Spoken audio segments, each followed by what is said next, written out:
What's up, fighting fans? Tips from the Fight IQ channel. Today we're coming back for another episode of the Fight IQ Unplugged. And this week I had the opportunity to talk with Charles Joyner. Charles is an MMA pro fighter with a record of 3-1. We saw him recently at Cage Warriors, and he used to be a high-level kickboxing fighter. Let's cut to the chase and have a chat with him. What's up, fighting fans? Tips from the Fight IQ channel.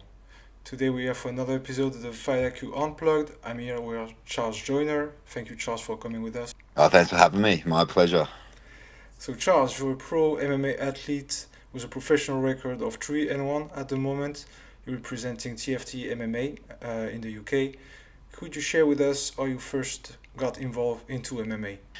Yeah, so I only really I had my first MMA fight this time last year, so about 12 months ago. And before that, I'd done kickboxing and competed in kickboxing for 7 years. And I'd started that in Australia. So when I first started training, I was about to turn 21 years old, and I'd been I just started training kickboxing. Just wanted to try something different. I'd just seen Conor McGregor knock out Jose Aldo, and Nice. I I think that's how lots of people started training as well. For But sure. but yeah, and then it inspired me, motivated me to try something new. Never really thought that I would fight or compete. I just wanted to try it, Okay. and then I was improving quite quickly and doing really well, and then started fighting and just sort of steadily climbed the ranks in Australia. And then during COVID, I moved over to the UK when there were really bad lockdowns in Australia, and then I started training MMA when I got to the UK, which was in 2021, the end of Okay. 2021. Yeah, Yeah, it's quite recent still. yeah, Yeah. yeah. I mean, I was still focusing on kickboxing. I had kickboxing fights in 2022 in the UK, so I was still just really focusing on kickboxing, and then it was only at the start of last year that I started focusing completely on MMA. All right. And so, Yeah, as you mentioned, you are originally from Australia, yeah, uh, which is also a land that produced some great MMA fighter over the last 10 years, like Volkanovski, Whitaker, to only yeah. mention the most famous.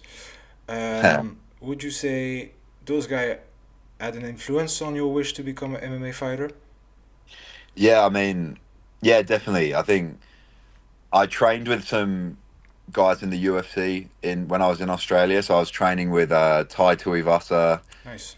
and Tyson Pedro, and I went to Fight Island in 2020 with Tai Tuivasa when he fought Stefan Struve, Oh, and I was in his corner. And I think that was when Khabib fought Gaethje.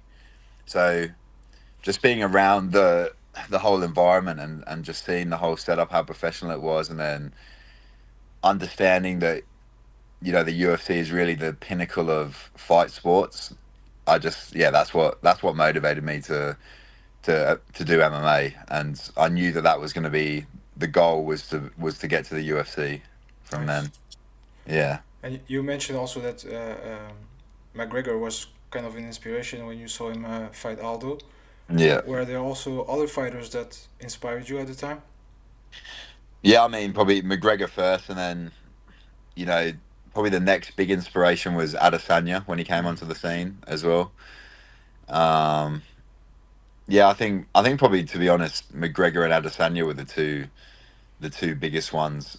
And then I think when I started getting more into it, I just started, instead of having a couple of favorite fighters, now I sort of just watch everyone and try and learn from everyone, instead of just going, oh, they're my favorite fighter, sort of Yeah, thing. Yeah, understand. yeah, Uh, and you're currently fighting, training, sorry, at TFT MMA, which is in the UK, in the northeast of England. yeah, So you mentioned that you moved to UK in the COVID period. yeah. Was it? Did you have some contact there that helped you make the transition, or did it? Or did it happen? So originally I was training at a gym called Four Corners in Liverpool, Okay. and Ross Pearson, who is who was in the UFC, and actually, funny enough, from Sunderland, but he was living in Australia. He lives in Australia now, and I had contact with him, and he recommended that I go to Four Corners in Liverpool, which is a really good kickboxing gym. And then I was there for about 9 months. I was living in the gym there when I first came to the UK, just living in the gym and training. And then eventually I met Justin Burleson there, and then Justin and I just both moved. He had originally trained at TFT, and then we both moved back there after about 9 months at Four Corners, and then and then ever since then, so about I've been at TFT for about 2 years now. So start of 2022. And Yeah. so TFT, the head coach is Andrew Fisher, which is a decorated MMA fighter as well. Yeah. In addition of a coach, could you describe what it is like for you to train there under that guy, which is a veteran, and how it has shaped you as a fighter and as a person as well? Yeah, I've said it before, and I'll continue to say it. I think he's one of the best coaches in MMA. I think his knowledge and his attention to detail, and not only does he have a lot of knowledge, he's constantly looking for more knowledge. So he's just constantly upskilling and upgrading what he knows. And I mean, the way he coaches us now compared to even when I started 2 years ago Yeah. is just completely it's just way more advanced and way more developed. So, and that I feel like he's given me a lot, not only in obviously the grappling, because I was basically didn't have any grappling at all when I got to TFT, but he's also really improved my striking as well. Um, and he's just a really good person, and because he's such a good person, we've got loads of good people that want to come and train with us, and we've got a really fun atmosphere for the gym. And so we have world class training partners, we've got world class coaching, and then it's someone that's really enjoyable to train, where everyone's just learning and Yeah. improving all the time. So yeah, it's really good. I saw your post, by the way, on socials about TFT. I thought it was a really nice post, a really great appreciation of your team. So yeah, Oh yeah, it's really nice. cheers.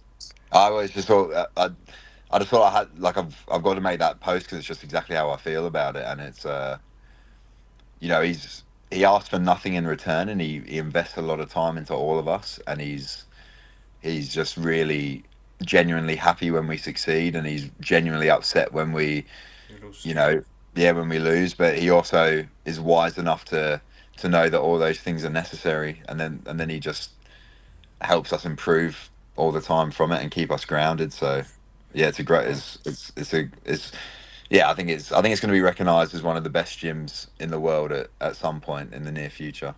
and that's pretty great because he's still himself an active fighter, Yeah, and he still invests that much in other people. I think that says a lot about him. yeah, definitely, definitely.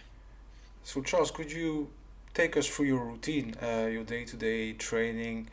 Does it change when you're in camp? I suppose yes, the intensity should always be a little bit more when you're preparing for a fight. But what is it like to train at CFT? And do you have also some other gym in which you train? Yeah, so I mean, most of my training I do at TFT. I sometimes go to Northeast Jiu Jitsu, Okay. which is a good jiu jitsu gym near us, run by Ellis Younger, who's a good black belt and competed at a high level. But yeah, mainly most of the training I do is at TFT because I just feel I just want to get as many sessions in as possible I can with Fisher because he's all the stuff that we do is just specifically catered for MMA. You know, the wrestling's for MMA, the grappling is for MMA, the striking's for MMA. So yeah, I mean, there's morning sessions. So I get up and I go to the morning session and I train, and the session normally lasts for about an hour and a half to 2 hours, and it's all good technical work, and we do some live rounds at the end, and then I come home and I rest and I eat, and then I I train in the evening as well, the evening session. And during camp, like you said, it's a bit more intense, so I try and get two MMA sparring sessions in a week, and then obviously Okay. all the other live grappling work and wrestling work, and sometimes some kickboxing sparring as well. But then out of camp, um, I'll still spar here and there, but obviously do the live work. But I probably chop down the training to about 8 sessions a week out of camp, and then it's probably more around 11, 12 Yeah, sessions during camp. So it's pretty huge. It's a huge yeah. lot of work. And others that fit. Do you have another? Do you have another occupation outside training? Do you have a job? Because I suppose at the beginning of a MMA pro career, sometimes it's difficult to only live from MMA. Is it your case? Yeah. I mean, it is like you said, it's difficult to live from MMA. So I do coaching when I need to. I try and mainly just live well, but well within my means. I'm lucky to be supported by have a good support network around me. But yeah, I mean, I'll coach as well. I'll do privates when I need to, but Nice. I just just try and live within my means and just focus all my finances and energy on training and making that investment in myself so that I can be as good as I can possibly be. It's pretty cool. Yeah. And what aspects of fighting do you most focus on? So coming from Muay Thai and kickboxing, uh, your weakness, your appearance weakness would be grappling. You're saying that you were involved in a lot of grappling training. Is it still the most point of focus right now for you? Yeah, I think it's still fairly balanced because I just feel like I've got so much to improve in everything. I think my ceiling is just unlimited. So I try and improve my striking just as much. But I think having a coach like Fisher, he knows exactly what I need to improve on Yeah, with my grappling so I don't have to. I'm not really doing anything I don't really need to do at the moment in terms of grappling. I'm sort of, at first it was being really defensively sound, but obviously you need to be able to attack as well. And I think I showed that in my last fight. I think I showed that on Cage Warriors that I was saying to Fisher the thing I was most happy with was that I'm now 1 for 1 on takedowns in my professional MMA career. So 100% success rate on takedowns. it's great Uh, muscle. yeah, but like you said, that the grappling is a lot weaker than my striking. I think my striking's world class. I fought at a world level in kickboxing, and it's just trying to get my grappling up to that level now. But I feel like I'm improving really quickly. So yeah, I feel like I'm becoming the full MMA package now. That's great. It's great to hear that you are transitioning perfectly in that area as well. All right, cheers. And you still don't have a nickname, do you? No, I feel like a nickname's got to be given to you, and it's sort of just a lot of people call me the Liver King now because I just That's a good one. yeah. I Yeah, think that's picking up a bit of steam, the Liver King, because obviously, leave a you shot. know, I all my wins in MMA have been by liver shot. Really, I mean, I guess the last one was just sort of I don't even know. I don't know if I broke his rib or what it was, but it was close enough to a liver shot. It was Yeah, a left knee. So, but yes, I mean, I don't think I'll ever go. I don't think I'll ever officially have a nickname. I think I'll just I like when you get called different things, and they sort of just you get given something, over time, and your supporters call you something, or the media calls you something, and then yeah, you can just it just adds to the legend a little bit. It adds to the like yeah.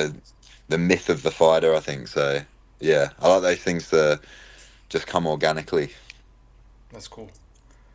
And so yeah, as you mentioned before transitioning to MMA, you were already a fighter. You were fighting Hmm. in kickboxing and I think in Muay Thai as well, right? I had one fight in Muay Thai. Okay, by Yeah. a lion fight, right? It was at lion fight. That one didn't end well. So it was going well. It was going really well, and then I just woke up 15 minutes later out the back. So yeah, happens. Yeah, yeah, it happens. It happens. It happens. But beyond this, you were pretty successful in kickboxing. You had Yeah, a record of 15 entry, which is pretty great. yeah. Um, Seeing that you had so much success there, why didn't you just stick to it, and why motivated you to make the move to MMA?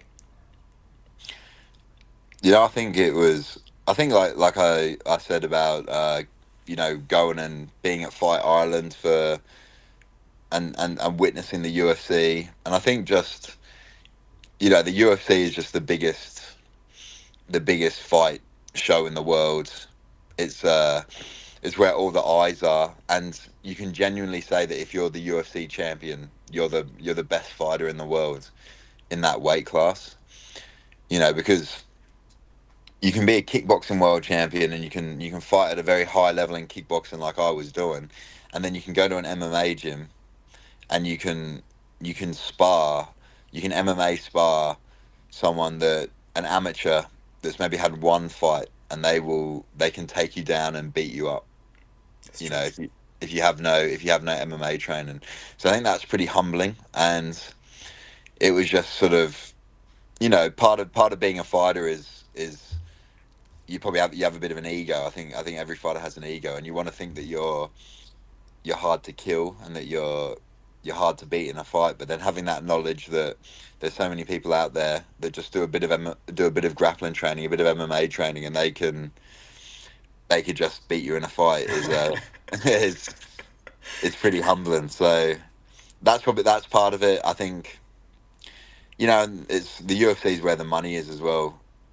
True. Compared to kickboxing, I mean, as a kickboxer, to make money, you've either got to become a boxer or you've got to go to MMA. So That's I true. think I think I didn't fancy losing my skills and going to boxing and stripping skills away. I wanted to upskill and just become a well-rounded martial artist. So yeah,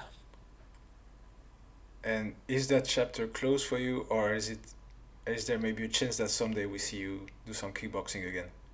yeah, yeah. Never say never. I think I'd love to kickbox again. I think it'd have to fit in with my schedule, and Yeah. it'd have to make sense. You know, I'd never want to do it to the detriment of my MMA career and the progress I'm making there. But no, I'd love to kickbox again. In the same way that I'm gonna look at doing grappling contests and Oh, just to keep busy between fights. Maybe a kickboxing fight would make sense as well. But yeah, I have to see. It'd have to be the right timing. I'd never detriment what I'm doing in MMA for it. makes sense. Yeah. And in the world of combat sports, physical shape is of course really important, but the mental game is also something that needs to be on point. You seem to have no issues there. Seem quite nonchalant even when you're entering the cage and stuff.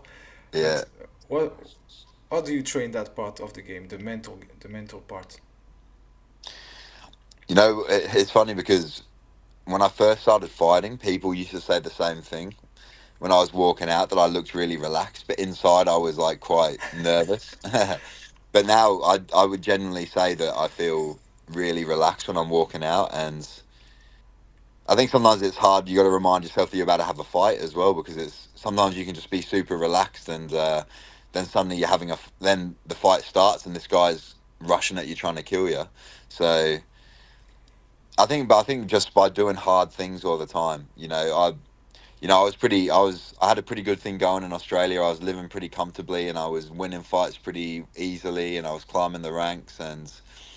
But then I did the hard thing by moving over here Yeah, to probably, to challenge myself against, a global, a global, yeah, global fighters, world fighters. Because in Australia, I was only really fighting people from Australia because it's hard to get people, on shows to travel, yeah, to that's get no people to shit. travel.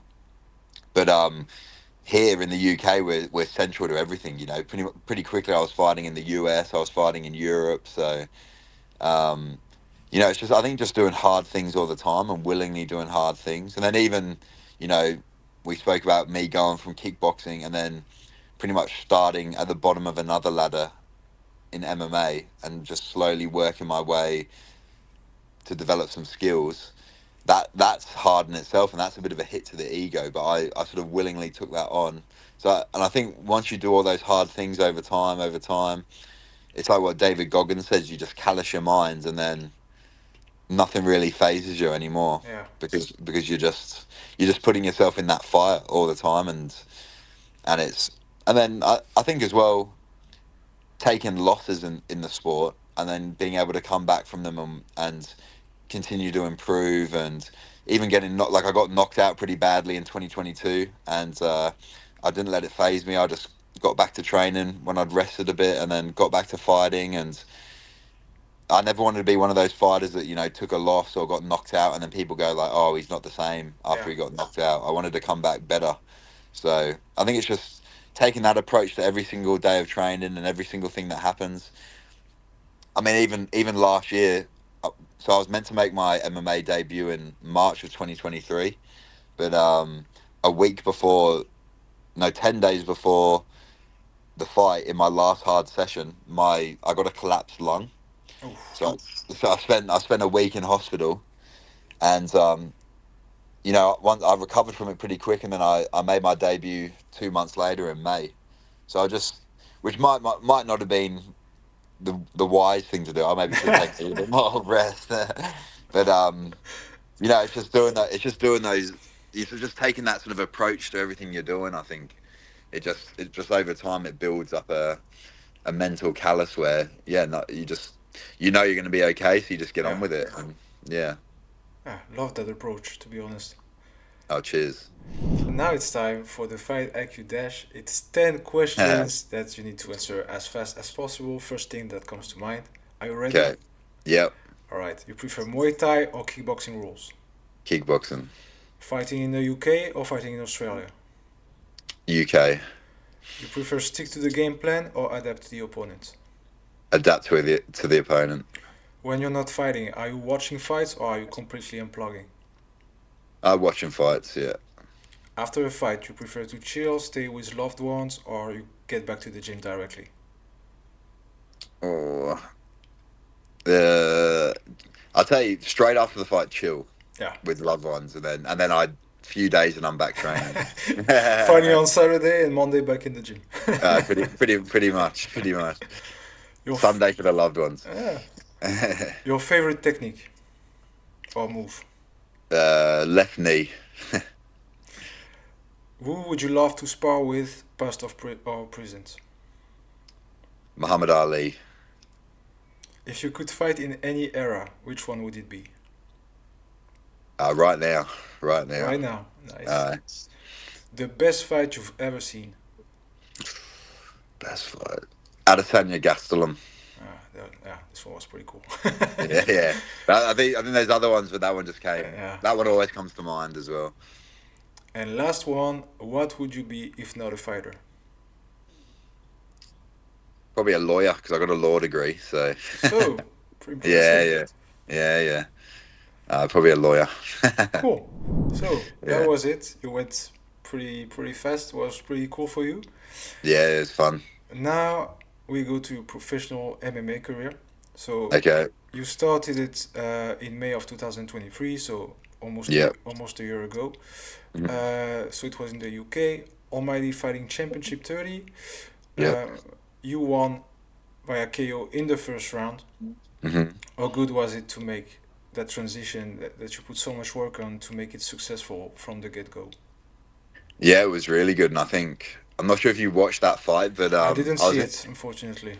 so I would go and watch that one if you can because I got into pretty much the worst position you can get into straight away. He took me down instantly, took my back, had a body triangle locked off, and then had the choke, rear naked choke, pretty much sunk in. And I just I remember thinking, like, oh, this is just gone terribly. And but I'd worked a lot of back defense and back escapes with Fisher, and so I knew I had a system, and I stuck to my system. I stripped the top hand, then stripped the choking hand, and I escaped, and then as soon as I got back to the feet, threw a couple of feints, and then threw the left body kick, and he just dropped instantly. So that was that was an awesome feeling because it literally just felt like I snatched victory from the jaws of defeat, and I was in a a terrible position, but I didn't let myself give up. I just thought, no, I'm not. This isn't happening. I'm winning this fight, and I turned it on its head and got the win. So I watched that one again yesterday because I just thought it's always a good watch. That one, it always Nice. makes me happy. Yeah. And did it feel different than winning in kickboxing? That first pro win in MMA? Yeah, I think it did because for kickboxing, I always had in the back of my mind that I was getting experience for when I went to MMA. So I think it felt like, oh, this is the start of the true journey now. It felt like another journey beginning, and it felt like I'd all my years of training and fighting were sort of leading up To that to this moment. path now. So yeah, that moment. So yeah, it did feel different, but it was a good different. Extra sweet. Yeah, yeah, it really was. You had a second fight 4 months later, so pretty soon after. It was Mm. against another talented prospect, Jordan O'Neill, who Yeah, fighted on the same card as you in your last fight. yeah, It was in Liverpool, FCC 35, and you lost via unanimous decision. It was a pretty hard fight. This one I saw. yeah. And yeah, how did you deal with that setback? Yeah, I think it was tough to swallow. I felt like I stuck to the game plan, and first round I was doing a lot of damage on the feet, and I was defending the wrestling, and I think he was just persistent with his game plan, kept on wrestling, and I think I just fatigued over the rounds, and I think that was a good learning experience because I realized that it wasn't going to be easy, and Yeah, I needed to really build my wrestling cardio, my grappling cardio, and being able to do that in a MMA fight because I just felt, even defending the takedowns, I felt like it was just gassing me out. I yeah. felt really tired, and then yeah, by the end of the fight, I was just absolutely knackered. Like I was so tired, and he was as well, and he dug deep and got the win, but it definitely made me change my approach to training a little bit. I was only sparring once a week for that camp, and I decided to add another sparring in, which I felt has made the world of difference now because I just feel so. I mean, I'm getting double the sparring Yeah. rounds in for camp now, so it's I think it's a blessing in disguise, and I feel like I've gone on to improve from there, and I think it probably made me realise that middleweight was too much of a cut, so. I think it made me realise that I'd have to go to light heavyweight, which I've done this year. So yeah, Okay, yeah, then you used it in the right way. Then that's a setback versus yeah, Jordan. Is he somebody that you'd like to face again in the future, if it makes yeah. I sense? mean, yeah. If it made sense, I mean, I'm not going to go to middleweight again. Yeah. So I'm going to stick at light heavyweight. So if he decided he was fighting at light heavyweight, I think it would make sense. But for me, it's looking forward at light heavyweight. I think if it's like you say, it's what makes sense. It's like I think with fighting you've got to, especially at this stage, like we're all trying to get somewhere, so you're trying to have the fights that make sense but also fights that challenge you and help you improve. Yeah. So and then I think as well it's like what cage warriors want to do, like it's sort of whoever they want to put in front of me, it's like let's go. Do Yeah. you know what Yeah, I mean? for sure. So yeah. But that setback didn't set you a long way because after that you had another fight 3 months after in December. So your third fight in 1 year for your debut. I think that's pretty impressive as well. Oh yeah, Uh, cheers. Cage still 34, Hmm. and you won again by knockout in the first round. So Hmm. yeah, how good did it feel to finish that first year with 3 fights, 3 good performances, 2 knockouts? How did it feel for you? Yeah, it was good. I felt I felt like that that camp as well, I really improved my grappling, and I just didn't get to show it at all because it just ended up being a kickboxing fight basically. But I think I showed that I improved my striking as well and my kickboxing, and I didn't really get hit, and yeah, it's probably the best I'd felt on the feet. I just picked him apart and then just set up the body kick and finished him. I think it was in the second minute. But Yeah. yeah, it was. I felt like it was a really good year. I'd improved a lot, but I still think I felt at the end of the year I felt like I had a long way to go to get to where I wanted to be. And but yeah, I think it was it was just sort of what I expected MMA to be, ups and downs, but just keep on improving. And I just never give up. So in fights or in life and in training, I just knew I just got to keep on chipping away, Yeah. and I'd eventually get there. And now we're gonna come to your last performance. So your first performance of the year. It was at Cage Warriors 172 a week ago, May Yep. 25th. Other first round knockout. And yeah, how did you feel? Because despite the win, that's the first time you went on such a big platform. Cage Warriors is huge in Europe. So how did it feel to get that recognition, to get invited in that kind of events? Yeah, it was awesome, especially with it being in Newcastle, and this is where I live now in the northeast, so in the northeast of England. So I knew it would be a good show as well because I'd been to the one in November, and the Yeah, atmosphere was just unbelievable. It really is awesome. So I was excited, and I feel like I'm built for the big stage. I think I bring something a little bit different. So I thought, I'd do a cool walkout, and bring a bit of a show to it. And and you say Cage Warriors is big in Europe, but I think it's big around the world now. Like true. They have shoot it's San Diego also.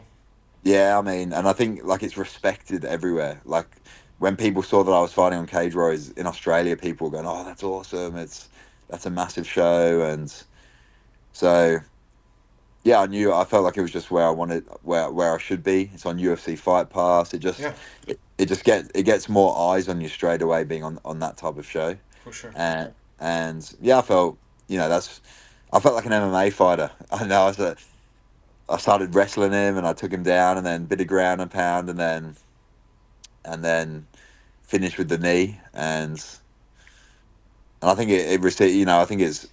I think everyone's enjoyed the finish. I think Yeah, because I walked off as well, so I think that always looks cool. And then Cage Warriors has posted it quite a bit, so they've been giving me some support and getting behind me.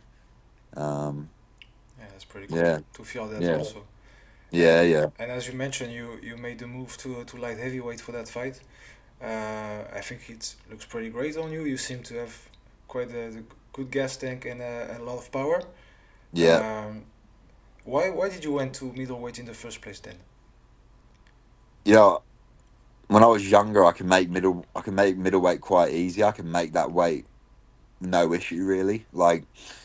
And I always had this idea that I'd be middleweight champion, and then go up to light heavyweight and do it that way. And I also had this idea of just being like the tallest middleweight ever, like Yeah, 6'8" middleweight, and just being because I know that the UFC like things like that as well. When it's a bit they like something that stands out as well. So I thought I'm gonna at least give it a shot and see how I feel. And then I did my first fight at middleweight, and I felt great. And then, but obviously that was a quick finish, and it was only in that second fight where it got to the end of the halfway through the second round and the third round where I just could really feel the weight cut having an effect on me, and I'm yeah, just not feeling good at all. And I think I just started to, even probably my last fight of last year, I probably could have finished him quicker if I hadn't have been cut in that weight. I think I was taking away a little bit of power. mm, So and then yeah, I felt at light heavyweight last week, and I just felt even when I was doing the ground and pound, like I felt so much stronger, and I did some really bad ground and pounds, but then when I framed his head away and you know started I offloaded about 4 or 5 to the temple, and they felt like they really rocked him, and I yeah, just felt nice and powerful. And then when I threw that knee, it was just. Yeah, I mean, my knee's always been powerful, and it's probably I've had some pretty cool. I had a pretty cool finish with it in my kickboxing career, but it just felt like it was just devastating when I threw it in that fight. So, yeah, I think it just made me. I I'd realised at the start of this year that I was going to be a light heavyweight, and I think after that fight, it just 100% felt like the correct Yeah. choice. Yeah, And so now, are you contracted with Cage Warriors, or is how does it work for you with them? yeah. So I've got one more fight with them Okay, on this deal. Um, so yeah, but I'm happy to stay with them. I think they're a massive platform. they are. It's a good show. It just I think I can get if I get a couple more wins, I think I can be knocking on the door of the UFC and looking for a contract because I think I do bring something different, and I'm being from the UK and also being from Australia, and I think I am a pretty unique sort of 6'8" light heavyweight that can strike well. I think I'm pretty good on the mic. I think I tick a lot of the boxes, so I think a couple more wins on a big show, and I'll be in the UFC. Yeah. That's my plan. So Yeah. By the way, a bit sad that they didn't let you talk after the win.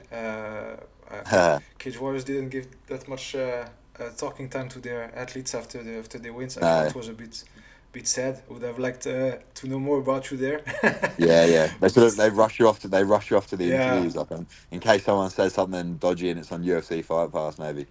But, Oh, that was cool. And I saw on your socials that you were sharing there is another event in Newcastle by the end of the year. yeah. Is that something you want to be on? Oh, definitely. Yeah, I think they'll get me on that one. I think a Newcastle crowd's always one of the best crowds. A Northeast crowd is always. I've been to other Cage Warriors events, and it's not the Newcastle one's always has been the best I've been to. I think so. Yeah. Although the Glasgow one looked pretty good as well, Glasgow and looks pretty good. yeah, and they're back there in September. So I want to fight in November, but I want to fight before then as well. So if I can get 3 fights this year as well, then I Then think I'll you're be in a good place for next year where I can start knocking on that UFC door. and so yeah, your plan is pretty clear. Is the UFC you want to get in?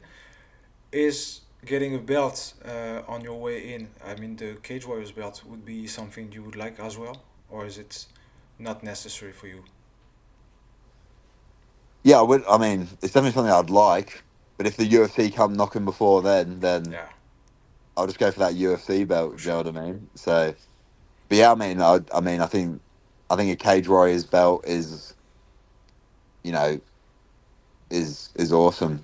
Is like it's a respected. It's one of the most respected belts in MMA. I'd say. Outside of the UFC and Bellator, PFL. So it's I think that once you get a belt, especially in the higher weight classes, when a light heavyweight title, if I'm 29, if I can get my hands on that, then I think I don't know if an Australian's ever hold a Cage Warriors title either. I I'm don't, not, I'm I not don't, sure. I don't think so. They were never so much Australian fighter at Cage Warriors, so I think he would be the No, first. no. So yeah, I mean, I definitely wouldn't say no to that, and then also yeah, get the Cage Warriors belt, go to the UFC, then get the UFC belt as well. Would look pretty cool on your resume. Yeah, definitely, definitely, definitely.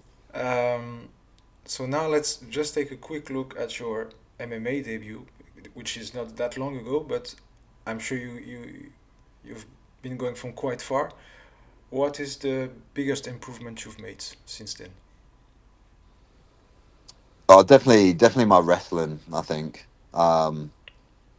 When if you look at my MMA debut, you can see that I just made mistakes with the wrestling and got taken down pretty easily, and I just wouldn't make that. I just wouldn't make that same mistake again. And now I can take people down and do damage on the floor. So definitely my wrestling. Yeah. I'd say. Um, yeah, yeah, Yeah. Now getting to the wrapping up. That was actually my last question. Cool. The real last one would be: would you have anything to add, Charles? Now just keep an eye on me because I think people are starting to see that there's a future star in the making. So yeah, just keep following the journey because I think it's going to be a roller coaster to the top. Yeah. What's for sure is I will share your socials in the description of the video that everyone Cool. can give you a shout out and keep following your progress. I really enjoy seeing you fight at Cage Warriors. I thought it was one of the best finish on the card. Cheers. I hope There to are a lot see. of finishes as well, Yeah, so it's a was good. mostly finishes on that card, but Yeah, it was cool. yours caught my eye quite good. So Oh, awesome! Thank you. I'm looking forward to see you fight at the next event. Maybe also try to be there live to see it live because Oh, awesome! you saying Northeast is different. So I'm going to try to see that by myself. Oh, definitely. You should definitely come. And yeah, I wish you all the best, man. Thank you so much for joining in. And Cheers. yeah, have a great rest of the day. So that was it for our chat with Charles. As you can see, he's a really relaxed guy, nice and humble. He has a really inspirational journey. I put his social in the description of that video, so please guys go follow him. We have a potential star in the making here. Thanks again, Charles, for your time and your insights. I wish you all the best in your career. I'll see you guys in the next Fight IQ show. Enjoy the fights. I mean, there's too many options. I'm finna pass on this body, I'm John Stockton.